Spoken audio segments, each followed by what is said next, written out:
କ'ଣ ଆଜି ଏତେବେଳେକରେ କ'ଣ ମଣ୍ଡା କଲଣି କ'ଣ କହିଲ ସେ ବିଷୟରେ କୁହ। ରାତିରେ ଖାଇବା ପାଇଁ କରୁଛି। ରଜ 3 ଦିନ କ'ଣ ଏତେ ପିଠା ହେଲା, ଆଜି କ'ଣ ଅଦିନରେ କଲଣି ଏଇ ସବୁ ବ୍ୟବସ୍ଥା କ'ଣ କୁହ।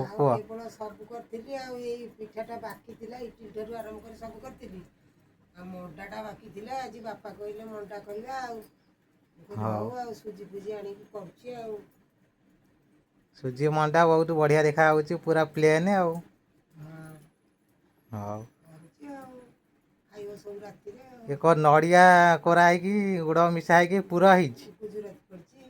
ହଉ ଟେଷ୍ଟ ହବ ନା। ଆଉ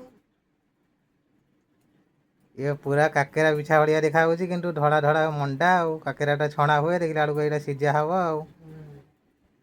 ହଉ ଏଇନା ପୁରା ସବୁଦିନ ଆମର ହେଉଛି ଯାହା ହଉ ପିଠା ଭଲ ଲାଗୁଛି ଖାଇବାକୁ। ଆଉ ଯଦି ସମସ୍ତେ ଖାଇବ ତାହେଲେ ଆସ। ଆଉ ବିଭିନ୍ନ ପ୍ରକାର ପିଠାର ଆସର ଜମିଛି ବର୍ତ୍ତମାନ ଘରେ। ଯଦି କିଏ ଖାଇବାର ଇଚ୍ଛା କରୁଛ ତାହେଲେ ଆସ। ବିଭିନ୍ନ ପ୍ରକାର ମଣ୍ଡା ଆରିସା ତ ସବୁ ପଳେଇ ଯାଉଛି ଓଡ଼ିଶାରୁ, କିନ୍ତୁ ଆଉ ଯିଏ ଇଚ୍ଛା କରୁଛ ତାହେଲେ ଆସ, ଏଇଠି ମିଳିପାରିବ।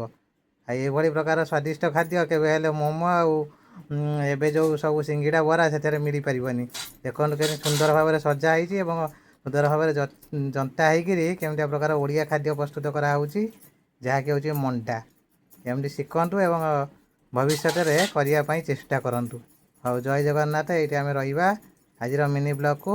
ଜୟ ଜଗନ୍ନାଥ। ଏମିତି ସେୟାର, ସବସ୍କ୍ରାଇବ୍, ଲାଇକ୍, କମେଣ୍ଟ କରିକି ଆମକୁ ଆହୁରି ଉତ୍ସାହିତ କରନ୍ତୁ ଏବଂ ଏମିତି ଓଡ଼ିଆ ଖାଦ୍ୟ ଏବଂ ଓଡ଼ିଆ ଜିନିଷ ସବୁ ମନେ ରଖିଥାନ୍ତୁ ଏବଂ ଆମକୁ ଆହୁରି ଆଗକୁ ଦେବା ପାଇଁ ଦିଅନ୍ତୁ। ଜୟ ଜଗନ୍ନାଥ।